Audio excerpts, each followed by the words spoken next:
Happy New Year, everybody. This is video number 1 of a new project that I've started.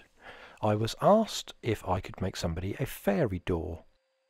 I've not made a fairy door before, but I set out with a pretty clear idea of what I was going to do. But as you can probably tell by this being part 1 of this project, it didn't go quite to plan.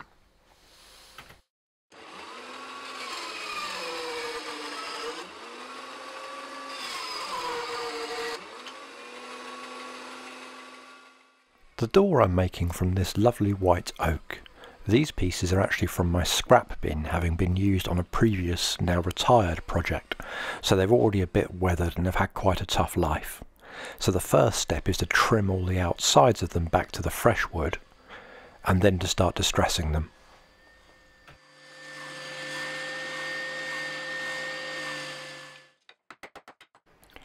So my aim with this stage is to take these nice, fresh, cleanly cut bits of wood and to start aging them in a realistic way to make them look like they've lived and been used. And I have to remember that these are supposed to be big chunky pieces of wood, so they need to have damage and wear that's scaled appropriately. I started off with quite gentle and then went through an array of increasingly brutal tools to make scars and dents on worn patches in the edges and surfaces of the wood.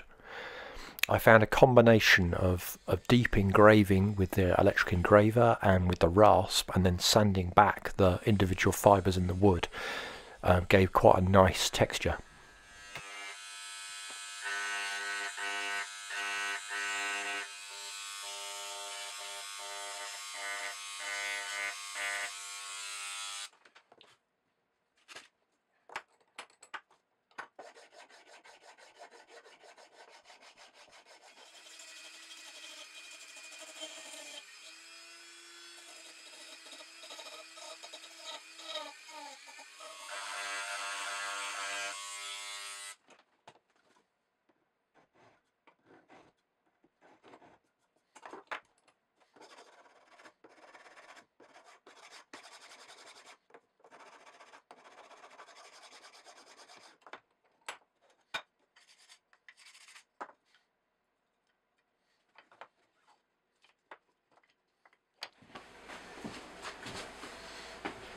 I want to use this dark oak wood dye on the white oak to give a very aged finish.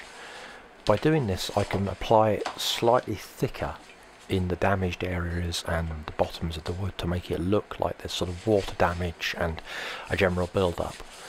I plan to do some other aging in terms of weathering effects with some paint later, but this will give me a nice even base to work on. I don't have a very good history with wood dye, so this was a bit of a risk, but I'm pleased with how it worked out.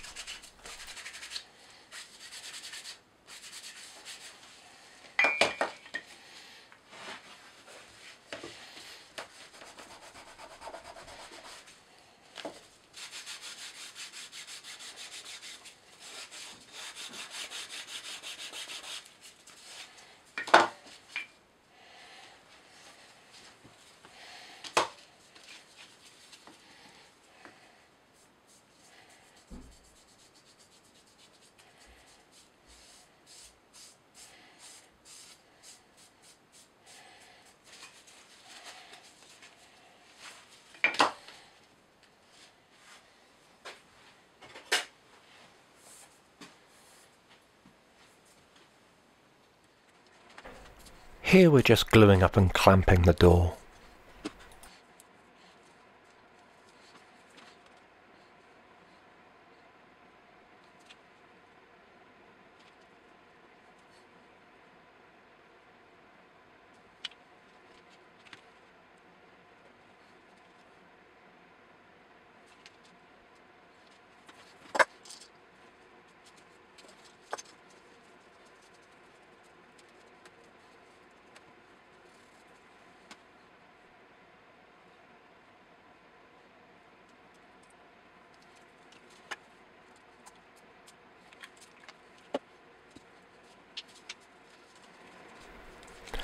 I 3D printed some fittings for the door in black PLA, but they're quite jagged and not very smooth, so I plan to hit them with a coat of primer to try and hide some of the step.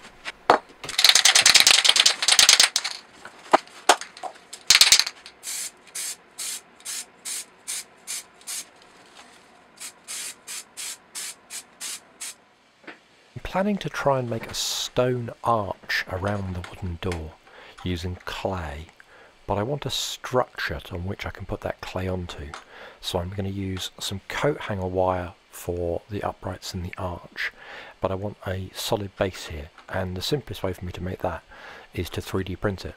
Unfortunately it's slightly wider than I can 3D print, so I've made it in two pieces, which here I'm sticking together with acetone.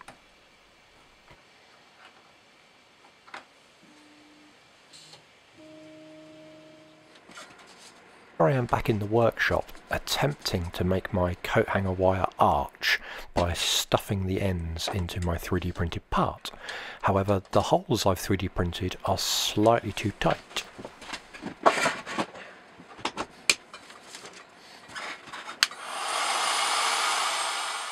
Because PLA is a thermoplastic, what I'm attempting to do here is heat up the ends of my coat hanger wire with my hot air gun and then push it into the hole to make enough room. This technique worked about as well as you might expect, and it quickly became clear it was going to be faster to print a new part with slightly larger holes.